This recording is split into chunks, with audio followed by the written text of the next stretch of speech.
আসসালামু আলাইকুম। প্রিয় দর্শক, অন্য মঞ্চের আলাপচারিতায় আপনাদের সকলকে আমন্ত্রণ জানাচ্ছি। শুল্ক ঠেকাতে যুক্তরাষ্ট্র থেকে 25টি বোয়িং বিমান কেনার সিদ্ধান্ত নিয়েছে বাংলাদেশের অন্তর্বর্তী সরকার। সরকারি আকস্মিক সিদ্ধান্ত বেশ বিতর্কের জন্ম দিয়েছে। অনেকটা হুট করেই এই সিদ্ধান্ত সামনে আসায় নানা প্রশ্ন সামনে আসছে।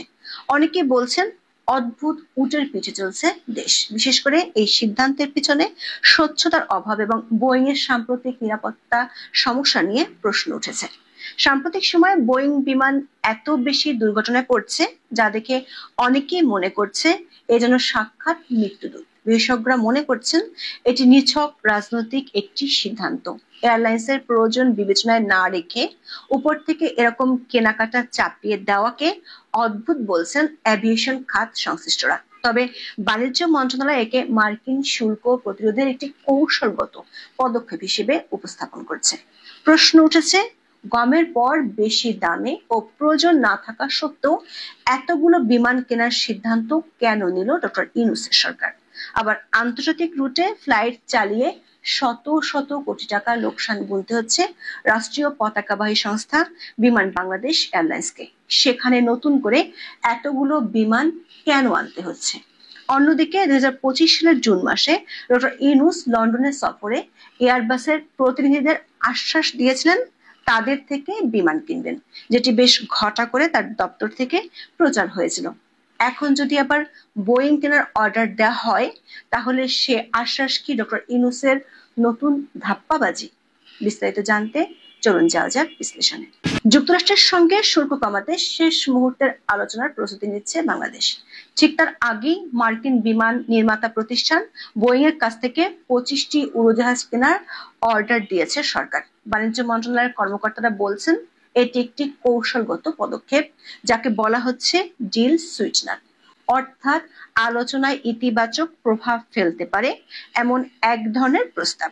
এই আলোচনায় অংশ নিতে 29 জুলাই যুক্তরাষ্ট্রের উদ্দেশ্যে রওনা হচ্ছেন বাণিজ্য উপদেষ্টা শেখ বশিরউদ্দিন, জাতীয় নিরাপত্তা উপদেষ্টা ডক্টর খলিলুর রহমান, বাণিজ্য সচিব মাহবুবুর রহমান ও ডব্লিউটিও বিষয়ক মহাপরিচালক ডক্টর নাজনীন কায়সার চৌধুরী। যুক্তরাষ্ট্রের ইউএসটিআর প্রতিনিধিদের সঙ্গে 29 ও 30 জুলাই আলোচনা হবে। বাংলাদেশ সরকার প্রত্যাশা, বোয়িং এর বড় অর্ডার এবং অন্যান্য সাম্প্রতিক আমদানির চুক্তিগুলো যুক্তরাষ্ট্রের বাজারে পণ্যের উপর শুল্ক হার কমাতে সাহায্য করবে। ট্রাম্প প্রশাসনের আরোপিত 35% পাল্টা শুল্ক 1 আগস্ট থেকে কার্যকর হওয়ার কথা রয়েছে। বাণিজ্য সচিব মাহবুবুর রহমান বলেছেন, ভারত এবং ভিয়েতনামও যুক্তরাষ্ট্রের সঙ্গে শুল্ক আলোচনায় বোয়িং এর বড় অর্ডার দিয়েছে। প্রতিটা দেশই 100টি করে বিমান কেনার ঘোষণা দিয়েছে। বাংলাদেশের 25টি বিমান অর্ডার তাই অনেকটাই টেকনিক্যাল মুভ। এখানে প্রথম প্রশ্ন হলো, একটি বিপর্যয় ঠেকাতে গিয়ে ডক্টর ইউনূসের সরকার কি বাংলাদেশকে আরো বড় ধরনের বিপর্যয়ের দিকে ঠেলে দিচ্ছে না তো? সরকারকে যথাযথ প্রক্রিয়ায় অর্ডার দিয়েছে, নাকি করিডোর চট্টগ্রাম বন্দরের মতোই এই সিদ্ধান্ত গায়ের জোরে নিয়েছে? বিডি নিউজ 24 এর এক খবরে বলা হয়েছে, মার্কিন কোম্পানি বোয়িং এর কাছ থেকে 25টি উড়োজাহাজ কিনতে ক্রয়াদেশ দেওয়ার কথা জানানো হয়েছে বাণিজ্য মন্ত্রণালয়ের পক্ষ থেকে। তবে যার জন্য কেনা হবে এসব উড়োজাহাজ, সেই বিমান বাংলাদেশ এয়ারলাইন্স বলছে তারা কিছুই জানে না, অথচ উড়োজাহাজ কেনার প্রস্তাব এয়ারলাইন্সের পক্ষ থেকেই আসার কথা।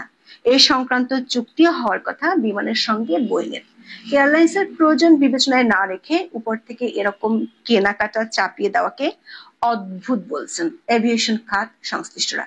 এর অর্থ হলো, যার বিয়ে তার খবর নেই কিন্তু পাড়াপড়শির ঘুম নেই, এমন অবস্থা হয়ে দাঁড়িয়েছে। বিমান পরিচালনা পর্ষদের সাবেক সদস্য কাজী ওয়াহিদুল আলম বিডি নিউজ 24 কে বলেছেন, বিমান অর্ডার দেওয়ার জন্য কিছু সুনির্দিষ্ট নিয়ম আছে, এটা আদৌ বিমানের জন্য প্রয়োজন আছে কি না সেটা তো বিমানকে বলতে হবে। কিন্তু বাণিজ্য সচিবের কথায় পরিষ্কার, সরকার নিয়মের কোনো ধারই ধারছে না।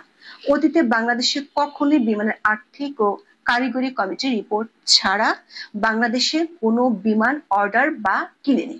সচিব বলেছেন, আমরা অর্ডার দিয়েছি, কিনিনি। অথচ প্রোটোকল অনুযায়ী এ ধরনের অর্ডার বা ক্রয়ের জন্য অর্থনৈতিক বিষয় সংক্রান্ত মন্ত্রিসভা কমিটি এবং সরকারি ক্রয় সংক্রান্ত মন্ত্রিসভা কমিটির অনুমোদন লাগে। কিন্তু সচিব নিজেই বলেছেন এর কোনোটিতেই এমন প্রস্তাব যায়নি। অন্তর্বর্তী সরকারের এমন গায়ের জোরের সিদ্ধান্তের পেছনে দ্বিতীয় যে গুরুত্বপূর্ণ প্রশ্নটি উঠে এসেছে সেটি হলো বাংলাদেশ বিমানের জন্য আদৌ এতগুলো বিমান দরকার আছে কিনা। বাংলাদেশ বিমানের বর্তমান বহরে বোয়িং এর তৈরি 16টি উড়োজাহাজ আছে। এর মধ্যে 10টি কেনার চুক্তি হয় 2008 সালে সেনা নিয়ন্ত্রিত তত্ত্বাবধায়ক সরকারের সময়। পরবর্তী সময়ে ধাপে ধাপে 2টি 737, 4টি 777 এবং 4টি 787 ড্রিম লাইনার মডেলের উড়োজাহাজ বিমানের বহরে যুক্ত হয়। এছাড়া বিমান আরো 6টি উড়োজাহাজ কিনেছে। এগুলোর মধ্যে আছে 4টি 737 এবং 2টি 787 ড্রিম লাইনার উড়োজাহাজ। বাংলাদেশ বিমান হলো সরকারের বড় একটি লোকসানি খাত। বর্তমান অন্তর্বর্তী সরকার আমলে এই লোকসানের মাত্রা আরো বেড়েছে। আন্তর্জাতিক রুটে ফ্লাইট চালিয়ে শত শত কোটি টাকা লোকসান গুনতে হচ্ছে বিমান বাংলাদেশ এয়ারলাইন্সকে। আন্তর্জাতিক রুটে ফ্লাইট চালানো 23টি গন্তব্যের মধ্যে 11টি রুটে লাভ আর 12টি রুটে লোকসান দিতে হচ্ছে সংস্থাটিকে। কিছুদিন আগে জাপানের নারিতা ও যুক্তরাজ্যের ম্যানচেস্টারে একটি করে ফ্লাইট বন্ধ করে দেওয়া হয়েছে। বাংলাদেশ বিমানের বেশিরভাগ ফ্লাইট এখন স্বল্প দূরত্বে। স্বল্প দূরত্বের ফ্লাইটের জন্য বোয়িং বিমান হলো লোকসানের জাহাজ। বোয়িং 777-300ER মডেলকে এভিয়েশন ভাষায় long range wide body aircraft বলা হয়, যার মানে হলো এটি দীর্ঘ আকাশপথ পাড়ি দেওয়ার জন্য ডিজাইন করা একটি বড় বিমান। এই এয়ারক্রাফট একটানা সর্বোচ্চ 15 থেকে 16 ঘন্টা উড্ডয়ন করতে পারে। বিশেষ পরিস্থিতিতে এটি 20 ঘন্টা উঠতে সক্ষম। বিমান বাংলাদেশ এয়ারলাইন্সের বহরে বর্তমানে বোয়িং 777-300ER ব্র্যান্ডের 4টি বিমান রয়েছে, যেগুলো নাম পালকি, অরুণ আলো, আকাশ প্রদীপ এবং রাঙা প্রভাত। এই 419 সিট বিশিষ্ট বড় বিমানগুলো অতিরিক্ত উড্ডয়ন করার ফলে নির্দিষ্ট সময়ের আগে ব্যবহার অনুপযোগী হয়ে পড়েছে। একই পরিস্থিতি বিমানের 6টি বোয়িং 787 ড্রিম লাইনারের ক্ষেত্রেও। এমন পরিস্থিতিতে আরো 25টি বোয়িং বিমান কেনার অর্থ হলো রাষ্ট্রের কোটি কোটি টাকা ভবিষ্যতে গচ্চা দেওয়ার সুবন্দোবস্ত করা। তৃতীয় প্রশ্নটি হলো বোয়িং কেনার আগে কারিগরি কমিটির সাথে কোনো আলোচনাই করেনি সরকার। সেক্ষেত্রে এ ধরনের বিমানের নিরাপত্তা নিয়ে সম্প্রতি যে প্রশ্ন উঠেছে তা নিয়ে কোনো কিছুই ভাবেনি অন্তর্বর্তী সরকার। বোয়িং বিমান সম্পর্কে যেসব নেতিবাচক তথ্য আছে সেগুলোর প্রেক্ষিতে 25টি বোয়িং বিমান কেনা আদৌ যুক্তিযুক্ত কিনা। একটা সময় ছিল যখন বোয়িং কোম্পানির বিমানগুলোকে পৃথিবীর সবচেয়ে নিরাপদ বিমান মনে করা হতো, কিন্তু বোয়িং 737 ম্যাক্স এবং 787 ড্রিম লাইনার উড়োজাহাজের উৎপাদন প্রক্রিয়া নিয়ে অনেকদিন ধরেই কাজ করায় বোয়িং। 2018 এবং 2019 সালে বোয়িং 737 ম্যাক্সের দুটি মর্মান্তিক দুর্ঘটনায় 346 জনের মৃত্যু হয়।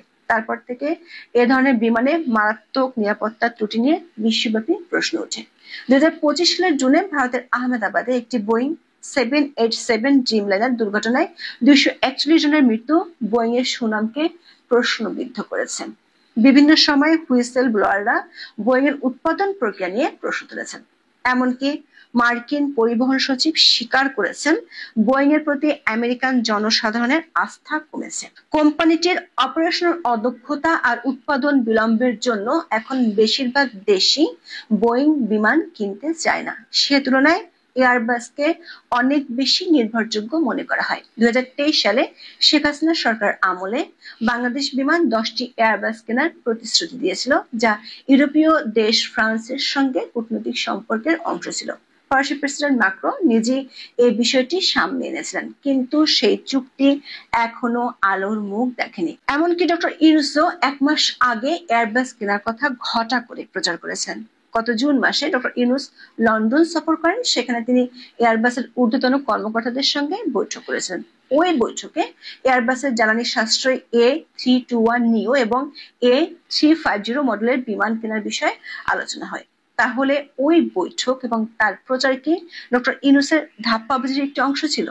অথচ বাংলাদেশ বিমানের টেকনিক্যাল কমিটিও চায় স্বল্প দৈর্ঘ্যের রুটের জন্য এয়ারবাস কিনতে। সেখানে বিমানের জন্য বোয়িং অর্ডার দিয়ে সাদা হাতে কেন কিনে আনছেন ডক্টর মোহাম্মদ ইউনূস সরকার?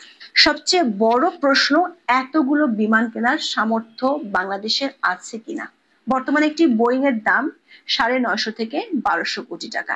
তার মানে ডক্টর ইউনূসের সিদ্ধান্ত বাস্তবায়ন করতে হলে লাগবে 25 থেকে 30 হাজার কোটি টাকা। বিশাল অঙ্কের এই টাকা আসবে কোত্থেকে? এছাড়া বিমানের রুট ঠিক না করে, কারিগরি মূল্যায়ন না করে, প্রয়োজনীয় সংখ্যক প্রকৌশলী, বৈমানিক, বিমানবালা প্রভৃতি রিক্রুট না করে কিভাবে 25টি বিমান অর্ডার করা হলো? দর্শক, ট্রাম্প প্রশাসন আরোপিত বাংলাদেশি পণ্যের উপর 35% পারস্পরিক শুল্ক 1 আগস্ট থেকে কার্যকর হওয়ার কথা রয়েছে। গণমাধ্যমের খবর হলো, এর আগে দক্ষতার অভাবে 2 দফা ট্রাম্প প্রশাসনের সাথে সমঝোতায় ব্যর্থ হয়েছে ইউনূসের প্রশাসন। ডক্টর ইউনূসের বিশেষ পছন্দ জাতীয় নিরাপত্তা উপদেষ্টা ডক্টর খলিলুর রহমানের ব্যর্থতা পুরো দেশের অর্থনীতিকে বিরাট হুমকির মুখে ফেলে দিয়েছিল। সে ব্যর্থতা ঢাকতে গিয়ে দেশের জন্য বড় বড় হুমকিকে আমন্ত্রণ জানাচ্ছে ইউনূস প্রশাসন। সম্প্রতি সরকার যুক্তরাষ্ট্র থেকে প্রতি টন $302 গম কেনার অনুমোদন দিয়েছে, যেখানে আন্তর্জাতিক বাজারে গড় মূল্য $240 আশেপাশে। অথচ টন প্রতি $62 বেশি দামে অন্তর্বর্তী সরকার 7 লাখ টন গম কিনবে যুক্তরাষ্ট্র থেকে, সাথে বেশি দামে সয়াবিনও কিনবে। সবই জন্য একটা কূটনৈতিক কম্বো প্যাক। কিন্তু প্রশ্ন রয়ে যায়, শুধু পাল্টা শুল্ক কমাতে এই সিদ্ধান্ত নেওয়া হয়েছে, নাকি অন্তর্বর্তী সরকারের গদি টিকিয়ে রাখতে, ট্রাম্প প্রশাসনকে আরো খুশি করতে এই ধরনের সিদ্ধান্ত নেওয়া হয়েছে? তবে তারপর প্রশ্ন রয়ে গেছে, যেহেতু ডোনাল্ড ট্রাম্পকে বোঝা কঠিন, তাকে বলা হয়ে থাকে আনপ্রেডিক্টেবল পারসন, তাই এত সব কূটনৈতিক চাল চালার পরও সেগুলো আদৌ কাজে আসবে তো, নাকি সব স্মার্ট মুভ বলে শেষ পর্যন্ত ধাক্কা খাবে? এখন এ পর্যন্ত। সবাই ভালো থাকুন, সুস্থ থাকুন, নিরাপদে থাকুন। দেখা হবে আগামী পর্বে।